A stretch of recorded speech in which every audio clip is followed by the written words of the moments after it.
In 1941, 15 small American companies produced a combined 100,000 quartz crystals per year.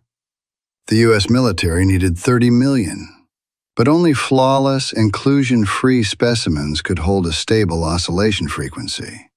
And the only known source of radio-grade quartz lay deep in the Brazilian interior. The states of Minas Gerais, Goiás, and Bahia. A 300-to-1 production deficit, a single supply line through the jungle, and an entire war's communications grid hanging on a rock. And when those crystals finally reached the front, they failed. The fix required one of the most dangerous chemicals on Earth. Without quartz, every military radio ran on LC tuning circuits, inductors paired with capacitors, temperature shifts, engine vibration, jungle humidity.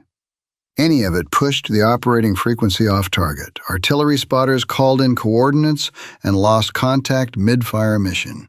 Tank columns advancing under air cover drifted to a different frequency than their fighter escorts. Naval convoys transmitted on wandering signals the enemy could systematically scan. The fix had been discovered in 1880. Jacques and Pierre Curie found that mechanical pressure on quartz generates a precise electrical charge, the piezoelectric effect. Reverse the process, apply voltage, and the crystal vibrates at an extraordinarily stable frequency.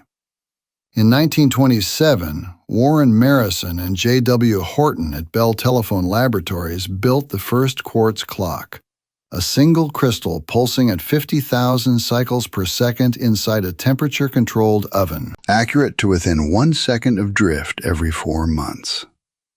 A sliver of quartz could lock a radio to one exact frequency and hold it there, through heat, shock, and rain. Nothing else could. The U.S. Army Signal Corps made a deliberate gamble. Abandon amplitude-modulated radio and commit entirely to frequency modulation. FM cut through battlefield static, engine noise, artillery concussion, electrical interference, in ways AM never could. For the first time in military history, individual platoons could coordinate in real time across the chaos of combat. The hardware carrying that bet was the SCR-300, a backpack transceiver developed by Galvin Manufacturing of Chicago, a company soon to rename itself Motorola. 18 vacuum tubes, a VHF operating range of 40 to 48 megahertz, reliable infantry voice communication out to 3 miles, with automatic fine-tuning circuitry that locked transmitting and receiving channels together. Every one of those locks depended on a single component, a precision-cut quartz crystal oscillator. Without it, the SCR-300 was a 35-pound dead weight on a radioman's back. No crystal, no frequency lock. No frequency lock, no platoon coordination. No coordination, no combined arms warfare. Before Pearl Harbor, cutting quartz crystals in America was closer to watchmaking than manufacturing. Small companies with a handful of employees hand-grinding oscillator blanks in workshops barely larger than a garage. Bliley Electric Company, one of the bigger names, employed fewer than 15 people. By 1943, those 15 firms had become 130. Bliley alone scaled to over 1,400 workers. Monitor Piezo products hit 2,000. But these weren't defense contractors or electronics giants. They were converted machine shops, repurposed jewelry studios, improvised laboratories staffed by women recruited off assembly lines. Equipment was jury-rigged from whatever could hold a tolerance. Bread dough mixers repurposed to churn lapping slurry. Atlas drill presses retrofitted as crystal grinding laps. The factories were materializing. The workers were learning. But every single crystal they cut started as raw quartz pulled from the ground 5,000 miles away in a country where most miners had never seen the radios their work would power. Getting quartz out of Brazil was not a covert operation. It was a bureaucratic grind run by two agencies, the United States Commercial Company and the Office of the Coordinator of Inter-American Affairs. Their mission was straightforward: buy as much radio-grade quartz as possible from the highland veins of Minas Gerais, Goiás, and Bahia, and ship it north. The problem was not the rock. It was the men who dug it. The Brazilian quartz labor force consisted almost entirely of garimpeiros, independent prospectors working alone or in small groups with hand tools. No corporate mines, no heavy equipment, no shift schedules. A garimpeiro hiked into the highlands, chipped quartz from exposed veins or shallow pits, hauled it out on mules or his own back, and sold it to a local broker. This was subsistence extraction, not industrial mining. American purchasing agents produced the opposite. Garimpeiros produced the opposite. Garimpeiros operated on a fixed needs model. They mined until they had enough cash to buy rice, beans, and pingá, local sugarcane liquor, and then they stopped. When the price doubled, they hit that target in half the time and walked away. A massive financial injection produced a net decrease in quartz output. The strategy was abandoned. The Americans had collided with a labor economy that did not respond to market signals the way a Detroit assembly line did.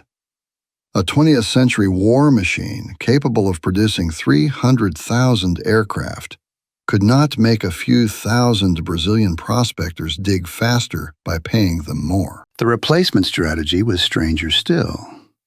By 1945, the USCC invested $36,000 in a pilot medical aid program, treating dysentery and ulcers among the garimpeiro population. The logic was clinical. A healthy miner works more days per month than a sick one. Public health became supply chain management. Treat the stomach, increase the crystal yield. It worked, imperfectly, slowly, and at a fraction of the volume the war demanded, but the quartz moved. Out of the Brazilian interior, onto cargo ships, and into the converted workshops of an American industry that barely existed 3 years earlier. The first bottleneck was measurement. A quartz blank had to vibrate at a precise frequency, but most of the 130 new manufacturers had no lab-grade instruments to verify it. E.L. Scheideler, one of the early independent producers, solved the problem with his family piano, striking keys to generate reference tones, matching them against difference frequencies picked up by a radio receiver. It was crude interpolation, but it worked. The real solution came from a garage in Palo Alto. Two Stanford graduates, William Hewlett and David Packard, had built the HP 200A audio oscillator, a compact, affordable instrument they assembled by hand, baking the paint on its panels in Lucille Packard's kitchen oven. Competitors charged $200 to $600 for equivalent gear. Dozens of crystal manufacturers needed reliable oscillators to calibrate quartz blanks, and the HP 200A was the instrument they could actually afford. Demand from crystal producers transformed Hewlett-Packard from a two-man garage operation into one of the foundational companies of what would become Silicon Valley. The crystals shipped. They passed inspection. They reached the front lines. And then, weeks later, they failed. By mid-1943, crystals were failing across every theater. Units that had passed factory calibration with exact frequency readings began drifting, first by hundreds of cycles, then enough to break channel lock entirely. The Pacific was worst. Humidity in New Guinea and the Solomon Islands accelerated the decay. North Africa's heat compounded it. Radios that worked perfectly in New Jersey went silent in the field. The cause was mechanical. Every quartz blank was ground to its final thickness by lapping, dragging the crystal across an abrasive slurry until it reached the precise dimension that determined its resonant frequency. The process worked, but it left damage invisible to the naked eye. Microscopic cracks spiderwebbing across the crystal surface, particles of abrasive grit embedded in the quartz face. Over weeks, those microfractures slowly altered the vibrating mass of the plate. The frequency shifted. The housing made it worse. Standard crystal holders were hand-assembled bakelite enclosures, bolted shut, porous enough to let tropical moisture seep through. Water vapor bonded with loosened quartz dust on the crystal surface, creating a loading effect that dampened vibration and dragged the resonant frequency further off target. Manufacturers tried to outguess the problem. Some heated crystal blanks artificially, hoping to accelerate aging before shipment. Others deliberately finished crystals a few hundred cycles below specification, gambling they would drift upward into the correct range during transit. Neither approach was reliable. Then came the toothbrush. Wright Field, in what can only be described as institutional panic, issued a directive. Every quartz plate must survive a vigorous scrubbing with soap, water, and a standard toothbrush before acceptance. Signal Corps inspectors and crystal finishers across the country were issued toothbrushes and dishes of soapy water. It was, as one historian noted, a tremendous boon to the toothbrush industry. It did virtually nothing for the aging problem. The crystals kept drifting. The solution required something far more dangerous than soap. In May 1944, engineer Virgil Bottom stood before the Signal Corps Inspection Agency conference and delivered the diagnosis the industry had been missing. The bakelite holders were part of the problem. Phenolic compounds in the plastic created a loading effect on the crystal surface, and the porous, bolt-assembled casing let water vapor walk straight through. But the deeper failure was the crystal face itself, still carrying the microscopic damage from lapping. Bottom's prescription was hydrofluoric acid, HF, a chemical that dissolves glass on contact and eats through human bone. Submerge the finished quartz blank, and the acid strips away every embedded grit particle, every hairline fracture left by the grinding process. What remains is a chemically clean surface with a stable, vibrating mass. No microfractures to propagate, no loose debris to shift the resonant frequency over time. The mandate went out to all contractors. Adopt HF etching as a mandatory final finishing step. In practice, this meant distributing one of the most hazardous industrial chemicals to dozens of small, improvised workshops with minimal ventilation, and training their workers to handle it without dissolving their own hands. By July 1944, Dr. K.S. Van Dyke, chief physicist of the crystal section, made it absolute at the Chicago Crystal Conference. The military would purchase only etched crystals. Unetched units were rejected on site. The second half of the fix came from Lieutenant J.J. McGuire, the HC6U holder, a hermetically sealed metal enclosure that replaced the porous bakelite casing entirely. The etched crystal went in, the case was sealed, and moisture never reached the surface again. Acid etch plus hermetic seal. Two solutions, deployed together, ended the aging crisis. The HC6U became the absolute industry standard for the next 40 years. Allied battlefield communications stabilized for the final push across Europe and the Pacific, locked on frequency by crystals that no longer drifted. But the real legacy was not any single company, not even Hewlett Packard, whose trajectory from a Palo Alto garage to a cornerstone of the global electronics industry was directly catalyzed by wartime crystal demand.